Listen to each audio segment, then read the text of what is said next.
जळगाव जिल्ह्यात बुधवारी 22 जानेवारी दुपारी एक भयंकर रेल्वे अपघात घडला। या अपघातात 13 लोकांचा मृत्यू झाला असून 10 लोक गंभीरपणे जखमी झाले आहेत। लखनौ येथून मुंबईच्या दिशेने येणाऱ्या पुष्पक एक्सप्रेसमध्ये आग लागल्याची अफवा पसरली आणि प्रवाशांनी थेट रेल्वेतून खाली उड्या घेतल्या। त्यानंतर अचानक गोंधळ उडाल्याने रेल्वेतील चैन ओढली। त्यानंतर अनेकांनी त्यातून उड्या मारल्या। यावेळी बाजूच्या रेल्वे रुळावरून भरधाव वेगात जाणाऱ्या कर्नाटक एक्सप्रेसची धडक बसली आणि प्रवाशांच्या शरीराचे तुकडे झाले।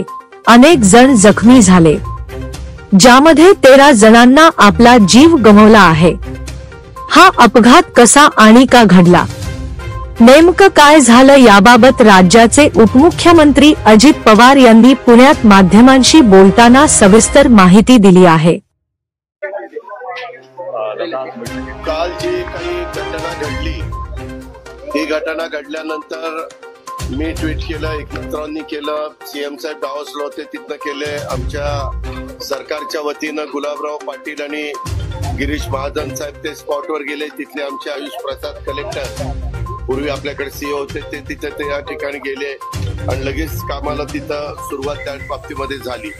आपल्यालाही माहिती आहे की या घटना अतिशय दुर्दैवी आहेत, परंतु तिथं माहिती घेतल्यानंतर असं लक्षात आलं की उदल कुमार हा 30 वर्षाचा, राहणार भिंगा, जिल्हा श्रवस्ती, राज्य उत्तर प्रदेश, हे लखनौ येथून लखनौ ते मुंबई ही पुष्पक एक्सप्रेस जी गाडी आहे, तिथं 21 जानेवारीला ते 9:25 मुंबई येथे पहिल्यांदाच रोजगार मिळवण्याच्या करता, जसं मुंबईमध्ये अनेक जण रोजगाराच्या निमित्तानं येतात, तसे हे उदल कुमार निघालेले होते।